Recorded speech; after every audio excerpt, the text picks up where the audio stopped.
Okay, so now I want to talk about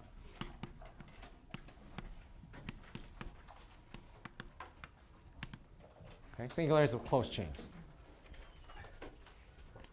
Okay, so before we saw, so earlier,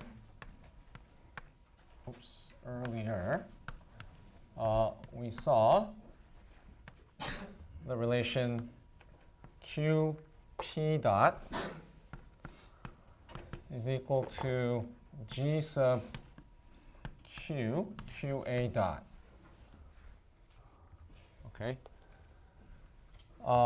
which, if we write it out more carefully, it's minus HP inverse HA times QA dot. Okay, and we were kind of focused on this, right? So we asked, when is this singular? Okay, and I told you that, well, we decided to call, configurations Q at which this becomes singular, actuator singularities, right? Okay, so if HP inverse doesn't exist, and Q doesn't exist, okay, then we say that Q is an actuator singularity. Okay, so why the word actuator? Okay, why do we insist on putting the word actuator in here? Well, it's because, remember, this depends on the choice of actuated joints. Okay, so for that 3 UPU mechanism, we have 15 joints. 3 can be actuated. All right, I can choose any 3. Okay, so depending on which 3 you choose, this is going to be different, right? So it depends on the choice of actuators. Okay, so important thing, HP, this matrix depends on choice of actuated joints.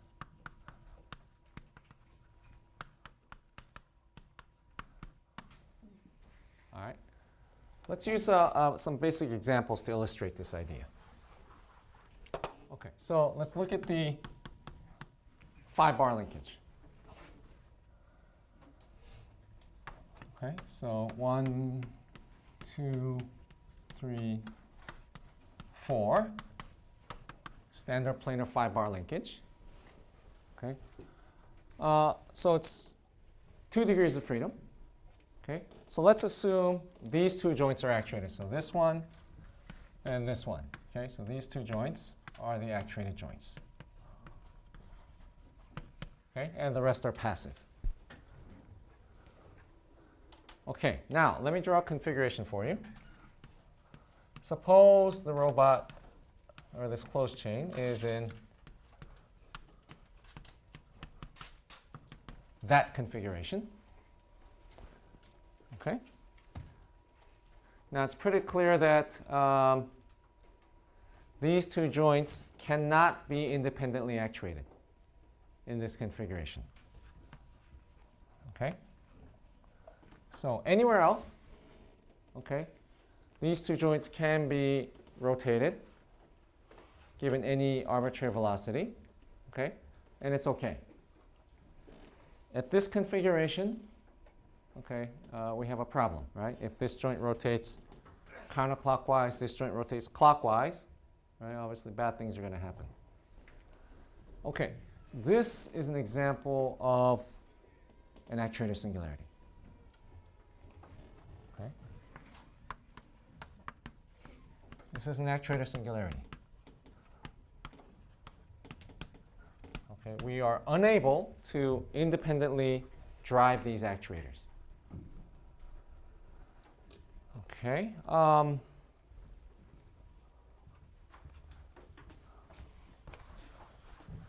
Okay, now let's go back to here.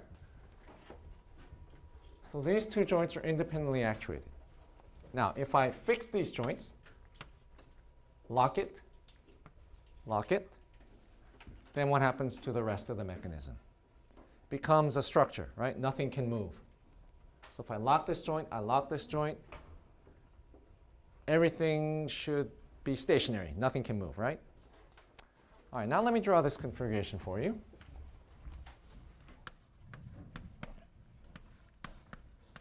Okay, so suppose these links are overlapping, okay?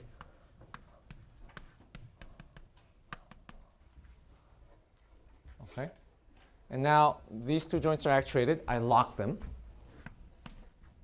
Okay, so these are locked. Okay, so if I lock these joints, if I lock the actuated joints, then the mechanism should become a structure. Okay, but now if these joints overlap each other exactly, what happens? This can move. Okay, this part can rotate. Okay, so this can rotate. All right, so something happens here too, right?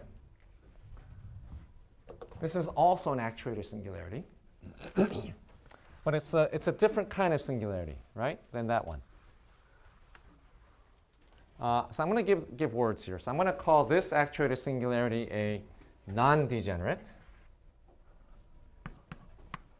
Non-degenerate.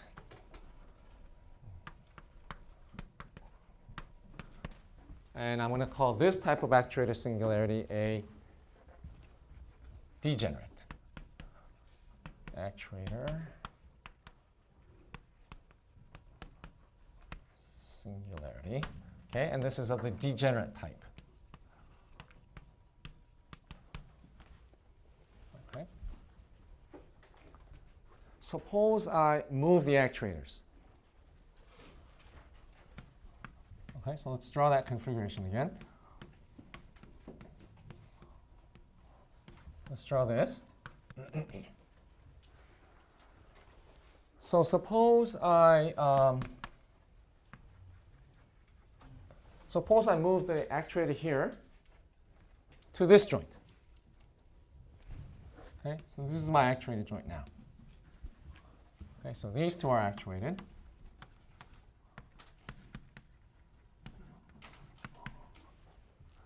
Okay, so now I ask you, can I rotate these two joints independently? Is there a problem here? I don't think so, right? I can give theta 1, theta 2, theta 1 dot, theta 2 dot, any arbitrary inputs, right? Nothing's bad's going to happen to the mechanism, I don't think, right? So by moving the actuators, okay, it's no longer a singularity. Okay, so this is not an actuator singularity.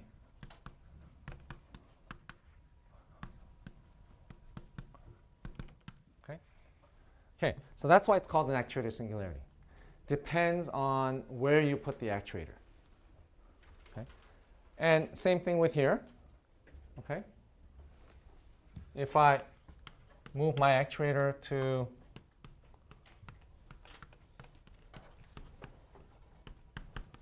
this joint here, okay, so these two are actuated.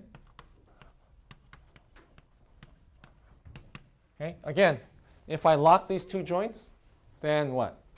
Everything's a structure, right? Nothing else can move. So this is no longer an actuator singularity. Okay, so this is also not an actuator singularity. I think.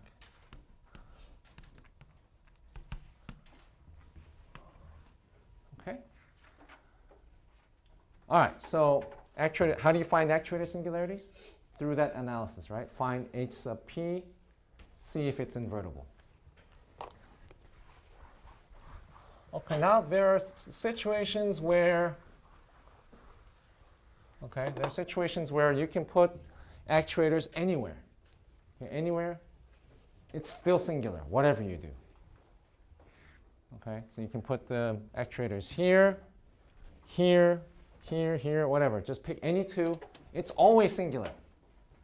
Okay, sometimes that happens. Okay, so those are called configuration space singularities. Okay, so if HP is singular, okay, for all, okay, possible choices of actuated joint,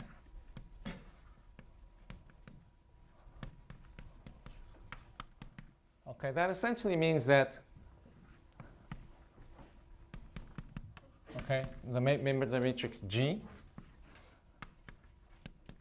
okay, this is always rank drops, okay, is not maximal rank. Okay, then here changing the actuators doesn't do anything for you. Okay, so this is called a configuration space, or short C space singularity. Okay. All right. Now I want to just give you one final notion of a singularity for a closed chain, and this is the familiar notion.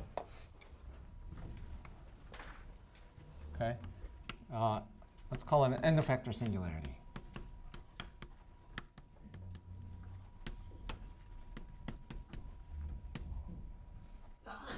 Okay, let me illustrate it with the 5-bar again. But this time, let me draw. Let me draw this link in a slightly unusual way, like so. Okay. Now we're going to add an end effector. Okay. So let's say that this. All right. Let me change this. Sorry about that. Let me change it that way. All right. Hold on. Let's do it that way.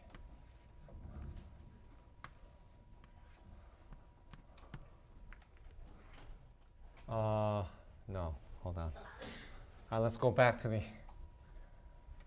yeah, all right, let's go back to this.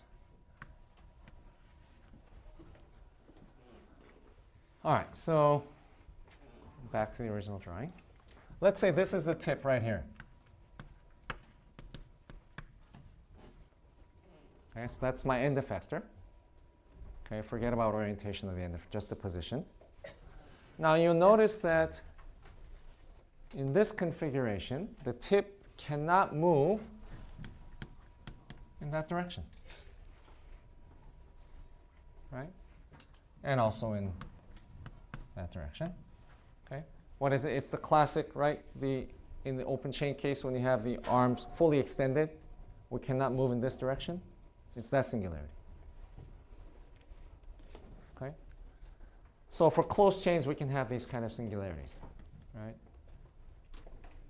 But what if I move the tip here to some point inside the triangle? Then it becomes okay, right? Okay, so it depends on where you put the end effector. Okay. So this end effector singularity depends on end effector location.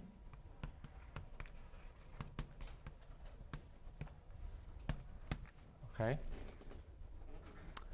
And what else? Does it depend on the choice of actuated joint? Okay, so for example, here we have, right, it's a 2-degree of freedom mechanism, right? Suppose I put the motors here and here. Okay, and I ask you, is this an end effector singularity? Yes. Suppose I put the motors here and here. Is this an end effector singularity? Yes, right? So this notion does not depend on where the actuators are, right?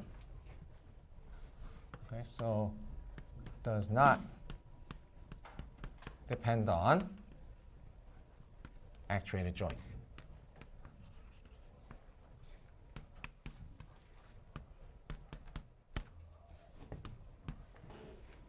Okay. Okay, so wrap up.